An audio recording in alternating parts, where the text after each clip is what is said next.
Hello, dear friends. My name is Vasyl Pekhnio. I'm a Ukrainian journalist, and I invite you to watch this video, this latest update on Ukrainian battle map situation as of October the 2nd. Join, watch this video, like it, subscribe to this YouTube channel, and leave your comments just below the video. So let's begin to talk about the situation on the battlefield. I'll start with the Pokrovsk operational zone because there are some good news for Ukrainian forces. Let's begin with that. Let's go. So let's start with the Pokrovsk direction because this is the direction of the enemy's main attack. Even though the enemy is not having their greatest successes there right now, in fact, their biggest gains are in another direction, south of Pokrovsk. But first of all, there have been changes on the deep state map here. Yesterday, these changes were visualized on this map. Our troops managed to advance in the area of Kuchurovy Yar, in the area of Novyi Shakovyi, which was liberated, and a gray zone was added here in the middle near Nikanorivka. You can see how all of this unfolded dynamically, like this. What does this mean? It means that even on the deep state map, which is quite conservative in its approach, we can already see 1, 2, and 3 with operational cutting off, operational encirclement of the enemy, essentially 3 pockets, which have been talked about for a long time now. The existence of these pockets is confirmed by absolutely all participants in this operation.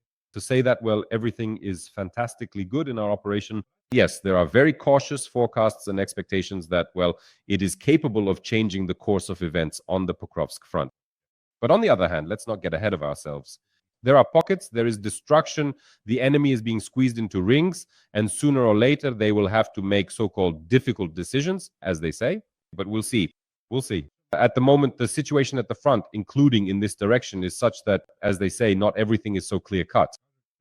We will continue to monitor this area because while the situation in the north seems to be tending to improve, although I repeat, as of now, not everything is fine, further south of Pokrovsk, well, we've repeatedly talked about the fact that there are rather difficult zones here, difficult areas where the enemy has managed to advance, and now they are actually already within the city limits. Especially if we look at the satellite, on the satellite map, we can see those settlements where the enemy is basically, well, already present. This includes Pershitravnya, Troyanda, and the enemy is also entrenching themselves along the roads on the southern outskirts and the southeastern, southeastern outskirts of Pokrovsk. There is also activity in the area of Zvirove, moving toward the west, toward the road that connects Pokrovsk with the wider world. Let's put it that way. So, well, to be honest, not everything here is smooth and not everything is that simple. I think that very soon we will see changes on the deep state map, specifically in terms of the expansion of both gray and red zones to the south of Pokrovsk. So, well, the scenarios for Pokrovsk could turn out to be sharply positive or sharply negative ones probably shouldn't be expected right now. There probably won't be any super sharply positive ones either. Although I still remain a supporter of the theory that the overall trend for Pokrovsk, the fact that right now to the north of the city, particularly in the Dobropilya area, the enemy is using its reserves to counterattack specifically here, specifically, let's say, within the framework of this operation that the Russians carried out at the beginning of August by breaking through to Dobropilya. So this breakthrough could end up costing the Russian occupiers dearly because right now these Russian military reserves, particularly among the Marines, in this direction, are being used to unblock these units. It could turn out to be a very costly operation for the Russian occupiers. However, well, we'll see how things develop further. In any case, the situation in the Pokrovsk direction is far from the worst, even though it's the enemy's main axis of attack. The fact that this is the enemy's main direction is evidenced by the number of assault actions the enemy carried out in September. We can talk about these figures. 31% of all assault actions along the entire front were focused specifically on the Pokrovsk-Dobropilya direction. 31%. This means that a third of all assault actions took place specifically in the Pokrovsk direction. At the same time, the results regarding the enemy's rate of advance here are among the lowest along the entire front line, not counting Sumy or Kherson regions, where the enemy is not moving at all.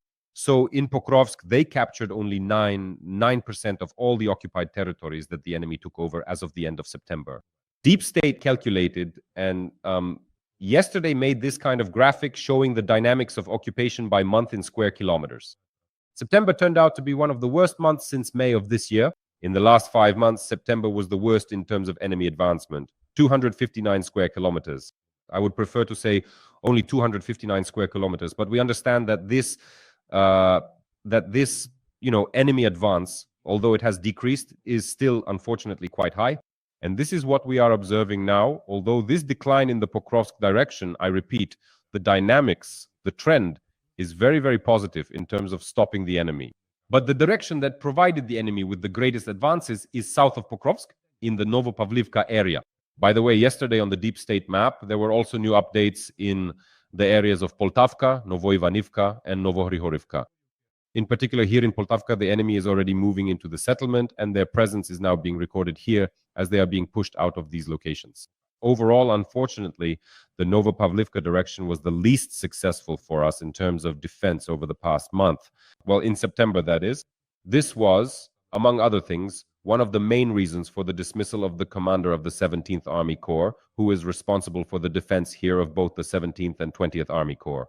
The 17th is here, while the 20th is holding the line in the Zaporizhzhia region near Stepnohirsk. And you know what's most surprising?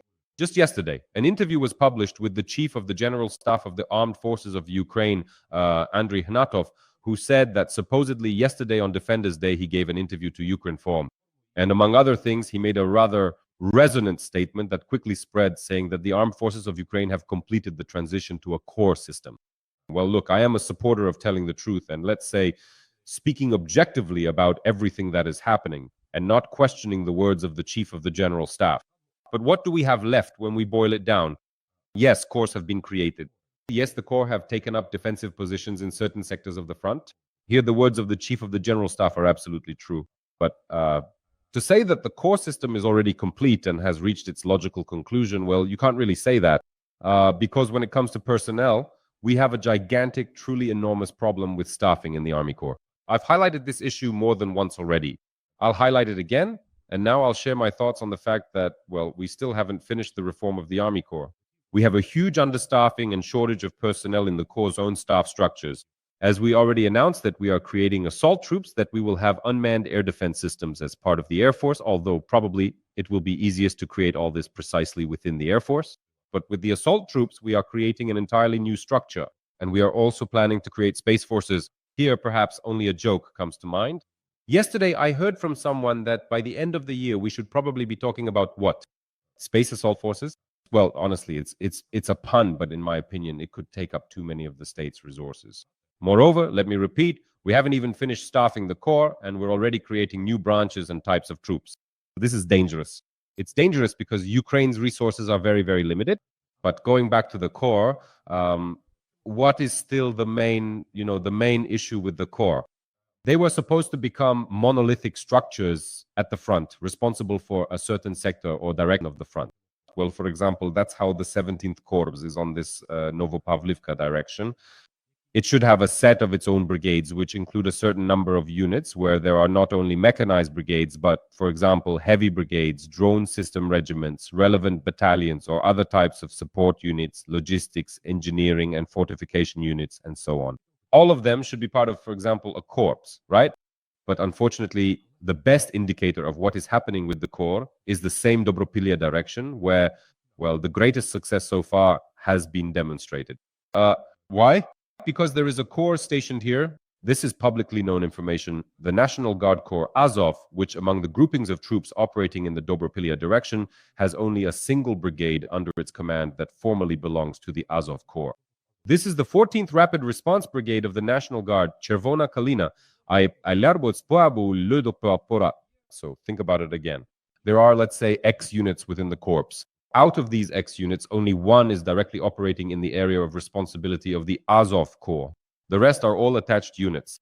These are all newly attached units that have appeared here with the purpose of extinguishing this fire in Dobropilya. So, in fact, for example, it's known here that the 4th Rapid Response Brigade Rubij, also from the National Guard of Ukraine, is now operating under the command of Azov, even though Rubij is formerly part of the Kartia Corps, which actually operates in the North Kharkiv direction near the area of Lipsy. So we were trying to get away from the operational tactical group, but in the end, we just ended up with an operational tactical group, only now within a core system. It's not accurate to say that we've already fully transitioned to a core system. We still have to make that transition. In fact, strangely enough, actually, by the way, a fully core-based system is being demonstrated. And by the way, Deep State wrote about this yesterday, as shown, for example, by the 17th and 20th Army Corps, whose commanders were dismissed after poor results were demonstrated in terms of the pace and dynamics of the Russian occupiers' advance. And then the question arises, why? Because the corps are under strength. Because where there is only a corps with its assigned troops in the numbers, with the support and completeness it is supposed to have, it is still not enough to cover its sector. So where there are corps plus attached brigades, things are more or less okay. But where there are only corps, they are under strength. Therefore, with all due respect to the Chief of the General Staff, it is impossible to agree that we have fully completed the corps system. And, well, I believe it's worth telling this kind of truth. I'm sure many of you want to hear an update on the situation, what's happening in Kupiansk. Today, I won't be able to please you with any information. Basically, I have nothing more to add except that the enemy remains in Kupiansk. That is, work is being done on this, work is ongoing, and the enemy is still in the city. That's all I can report for now. I can say more about Lyman. That is south of Kupiansk on the Lyman front. In particular, today I want to focus on the settlement of Yampil, which is essentially the direct gateway to Lyman.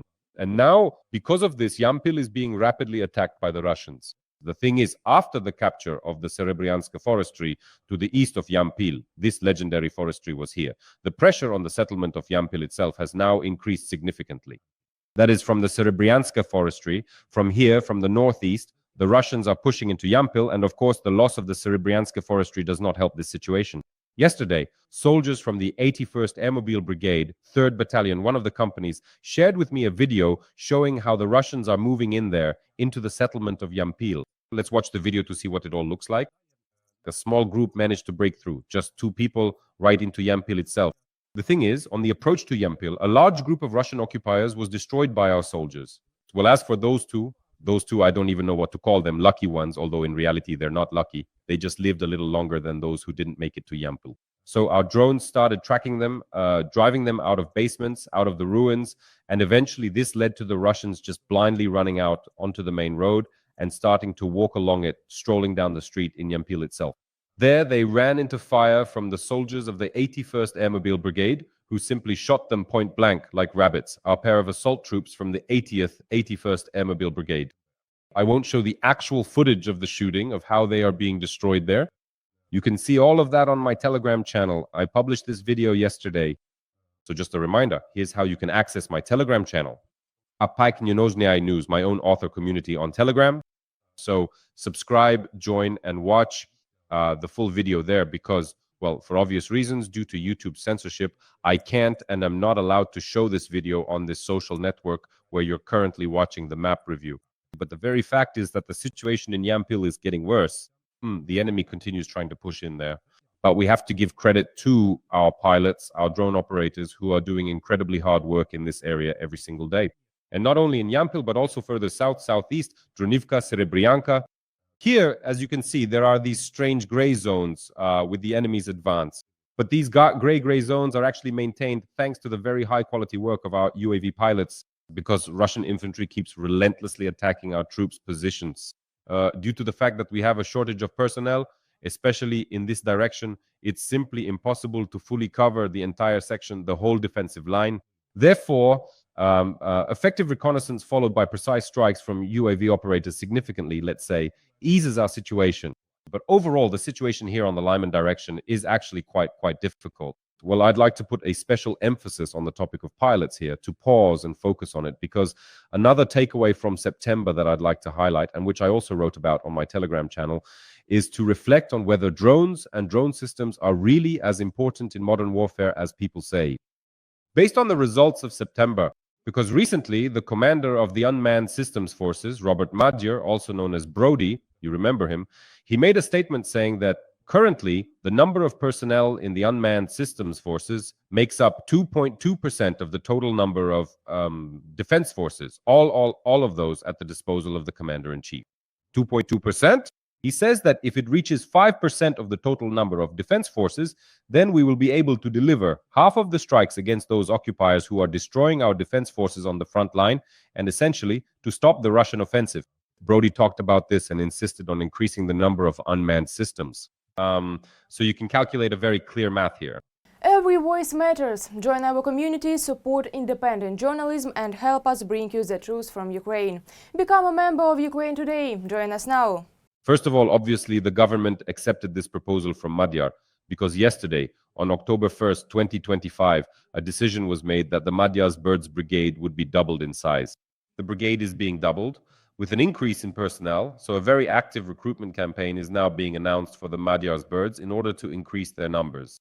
Why Brody came to such conclusions became clear to me when I looked at the statistics, the monthly dynamics, the statistics of Russian casualties, enemy personnel losses, and the ratio showing what percentage of these losses are caused by unmanned systems. Starting from June, when Magyar took command of the SBS, there has been online statistics available for these losses. Let's take a look, friends, at this chart, which I also found myself and published on my Telegram channel, which I once again encourage you to subscribe to. So, in June, 4,521 occupiers were eliminated by drone systems. In the overall share of enemy losses, this accounts for 14%. In July, this was already 15%, and in August, 19%.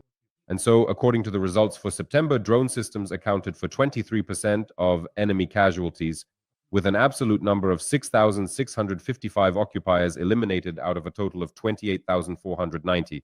23%. So, a very simple calculation really suggests itself straight from Magyar. If now the drone systems make up 2.2%, then basically just multiply that by 2, so to speak. If you double their number and make them 5% of the defense forces, then they will destroy exactly twice as many targets. If today it's 23%, as we see from the results of September, then by this logic, when there are twice as many, it will be 46, 50%. In other words, half of the enemy destroyed will be thanks to the drone units. Plus, and this is no less important, to the destructions carried out by unmanned systems forces must definitely be added to the strikes from the unmanned battalions of the line brigades, mechanized units, naval forces, air assault forces, and so on, which are not included. Their strikes are not counted in the reports of the unmanned systems forces. But I am convinced that drones account for, well, a significant share of enemy losses. It's probably 80, 90, or maybe even more than 90%. Therefore, we need to take into account the participation of regular line units as well, whose supply could certainly be better. And this is what we need to emphasize. But in any case, to answer the question of whether drones are really that important for the front right now, friends, yes, they are extremely important, and they have, well, a decisive impact. Their influence will only continue to grow in this war. We understand this, and so do the Russians. On this note, I will now talk about how the Russians are preparing for further scenarios of combat operations. And unfortunately, a very unpleasant video was published yesterday on Telegram channels, and it is authentic. The Russians have started using Shaheds against moving targets. All this is happening not far from the front line. These videos were published by the enemy. In fact, these shots capture for the first time the use of a new modification of Shaheds equipped with night cameras, and they are striking moving targets. In particular, in the Chernihiv region, a group of drones attacked a fuel train about 150 to 200 kilometers from the border. The first drone accordingly hit the locomotive. The next ones, well, after stopping the train, yes, the next ones started hitting the tank cars and platforms. The enemy also claimed to have struck fuel storage tanks near the settlement of Bobrovitsia in the Chernihiv region, in the same area. We know that the enemy is now deploying Shaheds on the front line with direct radio control guidance. Serhiy Flesh, a well-known technology expert, has already talked about this before. And now Shaheds equipped with night cameras have appeared, so this is, to put it mildly, not very pleasant news. But I will still end on a positive note, because yesterday a very high-ranking occupier was eliminated, the collaborator Volodymyr Leontiev. He was the head of the Council of Deputies of Novo Pavlivka on the left bank of the Kherson region. This is the car that exploded near the building where this comrade Leontiev was entering. The point is, he was one of the highest-ranking collaborators working for the occupation administration of the Kherson region. The head of the Kherson regional, the regional occupation administration, Volodymyr Saldo, who unfortunately did not die as a result of the strikes on Crimea, although his death was attributed to him, you remember, about a week ago. It was right after this explosion that he reported that Leontiev had died in the hospital. He called Leontiev one of the first supporters of the United Russia Party in the occupied territory of Kherson region and his close associate. So that's the story. That's the story. And every collaborator, every occupier should know that this ill fate will inevitably catch up with them. On that note, I'll end here. Thank you, friends, for your attention. Take care of yourselves. All the best, and see you next time.